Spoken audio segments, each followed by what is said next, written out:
I'm 25 years old, and over the last 7 years, a lot has happened. Some of it has been good, great actually, while other things, maybe I wish I had done differently.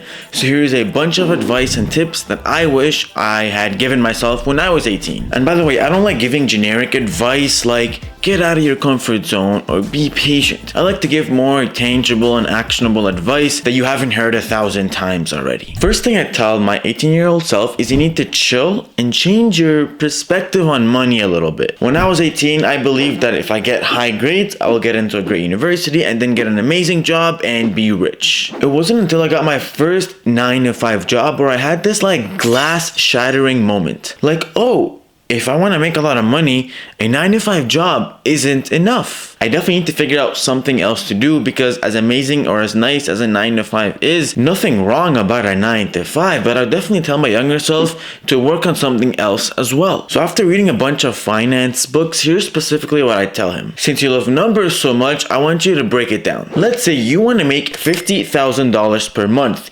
You just need to find 50 people and sell them a $1,000 product every month, or find 5,000 people and sell them a $10 product every month, or really anything in between. So how much money you make in your life doesn't just depend on how much salary your manager decides to pay you. Instead, look at some unfair advantage that you have, something that makes you unique, and try to come up with clever ways to monetize it. Let's say you've always been a really good artist, or you just draw really well. You can start making a digital product that teaches people how to draw. That's just a simple example, but just something I wish I knew at 18 years old, to literally just pick something or work on a skill and become really good at it and maybe monetize it later down the road. Moving on, when we were kids, we'd usually play during recess, we'd have gym class, we'd also have after school sports, so we were physically active a lot. But when you get older, slowly and surely, you just become less physically active. What usually happens is you go to school or you go to work and then you go back home, and that's it. So I definitely tell my 18-year-old self, as soon as possible,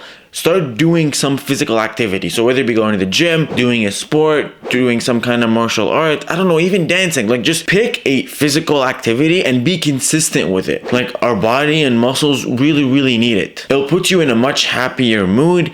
And honestly, a lot of people always suggest to go to the gym, but if you don't like going to the gym, you don't have to do that. You could pick a different physical activity that you enjoy doing, as long as you're just consistent with it. Next, it's important that you never stop learning. That's kind of obvious, but have you ever asked yourself, what is it I need to do to learn more effectively or more efficiently? There are 3 things: spaced repetition, active recall, and pattern recognition. First, spaced repetition. It's a method of reviewing what you learn. At the beginning of the learning process, the intervals at which you review something are usually pretty closely packed together. For example, you start off reviewing the material once every 6 hours when you first start learning it. Then after you start getting pretty good at it, instead of reviewing it every 6 hours, maybe reviewing it every 3 or 4 days.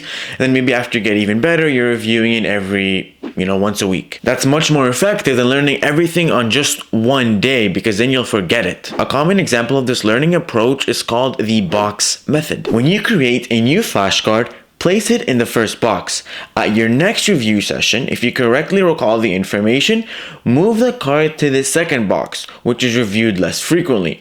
Cards in the second box, which are correctly recalled after a longer time, are moved into a third box, and so on.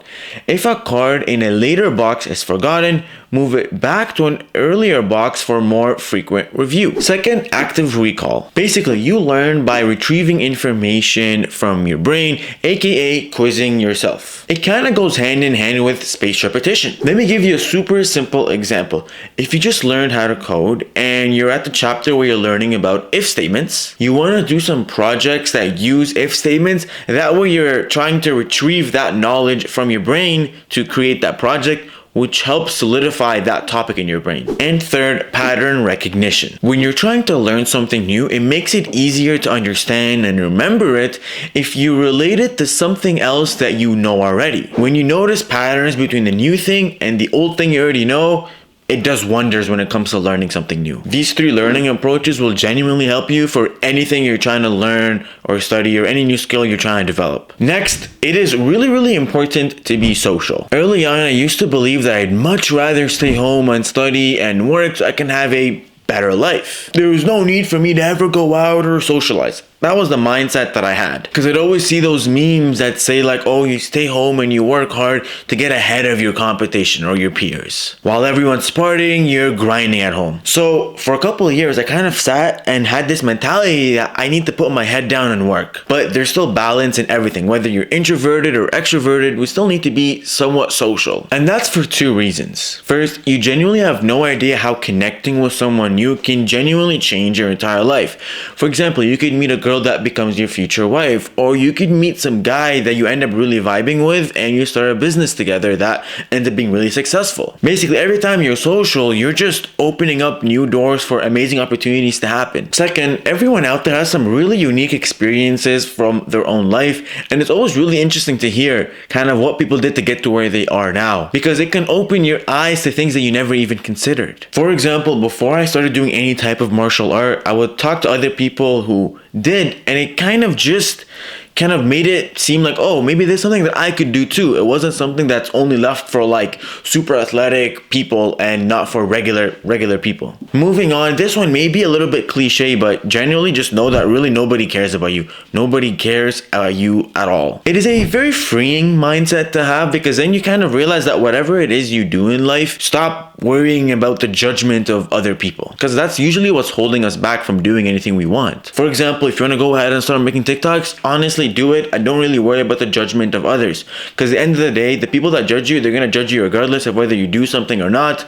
So might as well do something that makes you happy. But really, most people don't care. They're all too busy worried about their own problems and their own insecurities. Next, you gotta take care of your mental health, especially when you're busy with a lot of school and work. It can definitely take a toll on you. So if you felt like you have trauma or something is interfering with your happiness or preventing you from achieving your goals, then you should check out BetterHelp, who are sponsoring this part of the video. With BetterHelp, you'll be connected with a licensed therapist that has experience talking and giving you helpful advice. If you think you could benefit from this, you can get a discount by using this link, betterhelp.com/Tamer Shaheen. You can have your therapy sessions be a phone call, a video call, or honestly just text if you prefer that. They have over 30,000 therapists that you can talk to. Here's how it works. First, you fill out a questionnaire that allows BetterHelp to understand your needs better. Then, in most cases, within 48 hours, they'll match you with a therapist. If you don't vibe with your therapist, no problem, you can switch to a new one. A lot of us really do underestimate how much talking to someone can really help. So click on the link in the video description for 10% off. Anyways, next, it's important to understand budgeting, saving, and investing at that age. Because when you're 18, that's when you're gonna start making money, and you want to be able to know what to do with the money you're making. Don't fall into the mistake of just spending every paycheck. If you live with your parents and are fortunate enough to not have any expenses, then you really don't need to be spending any more than 20% of your monthly income. The remaining 80% you can save or invest. But if you're at a place in your life where you do have expenses,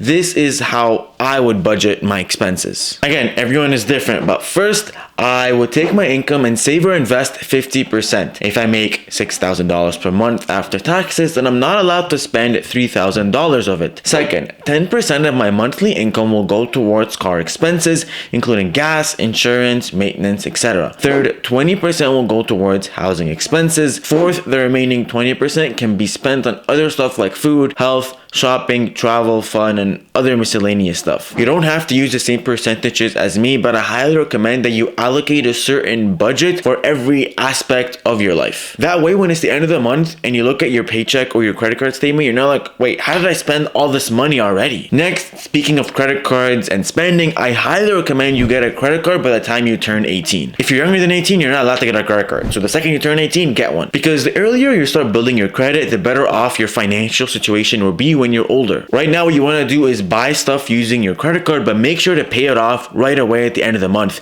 Don't let it accumulate interest. Like, don't buy anything with your credit card that you can't afford or have enough money in your checking account to cover. Now, the reason it's so important to get a credit card right at 18 is because later on in life, let's say when you're 28, 29, whatever, you're going to want to maybe buy a house or buy a car, and you're going to want to borrow money from the bank to be able to pay for the house or pay for that car. But it'll be a lot easier for you to borrow money from the bank if they see that you're reliable with your credit. So for example, if they see that you're always paying off your credit card. They'd be like, you know what, this is a trusted borrower, we can lend him money at a good rate. Moving on, I want you to create a LinkedIn account if you don't already have one at 18.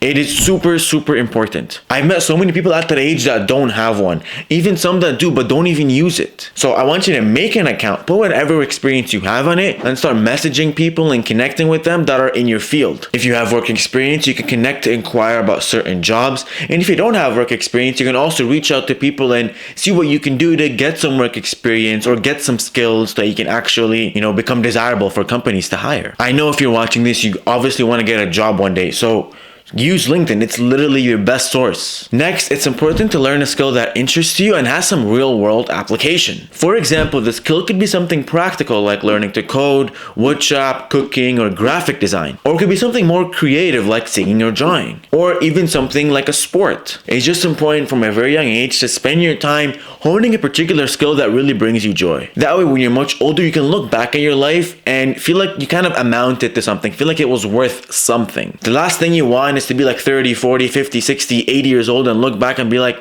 damn, I don't really do anything worthwhile. Because I found that once you stop progressing in life, you tend to fall into this pit of depression. Also, if at 18 you start developing a skill, then maybe in 5 or 10 years when you're older, you'll be a master at that skill and then can monetize it by teaching other people how to do that particular skill that you're really good at. There's potential to make a lot of money there. Now, to help in learning a practical skill, it does help to be more involved in online courses. That way you can kind of improve your skills or maybe explore new topics. Sites that I like are Coursera, LinkedIn Learning, Khan Academy, or Subject.com.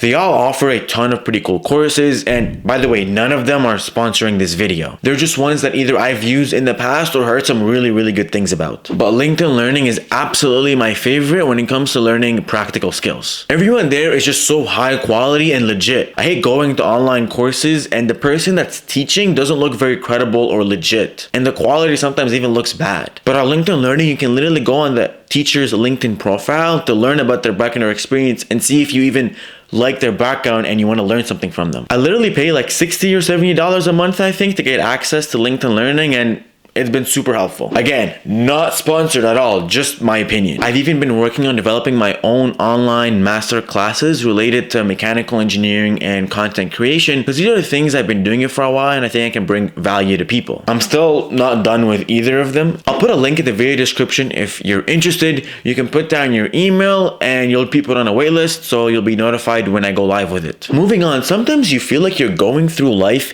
based on what other people expect of you or want of you, and not based on what you actually want to be doing in your life. Like, I've had this moment where on a random day, I feel like I just woke up and I'm just like, wait, what did I do for the last 6 months? How did I get here? Why am I even doing the thing that I'm doing? So one thing that really helps in making sure that every day is more or less meaningful to you is by developing short-term and long-term goals. Have weekly, monthly, or yearly goals to keep yourself accountable. That way, when you're much older, you can look back and be proud of what you did. Weekly goals could be like hit the gym 3 times a week. Monthly goals could be like make $5,000 this month from my side hustle. Just make sure they're actionable goals that you can track. Finally, learn some basic cooking skills. You don't need to be making anything super fancy, just know some basics, enough to survive. There are so many detailed recipes that you can follow online to make some pretty cool stuff. Start when you're as young as 18. It'll save you a lot of money down the line. It is much healthier and it's a pretty cool quality that you can use to impress your future significant other. Just saying. Anyways, I hope this video brought you value. If it did, you can check out this finance video that I made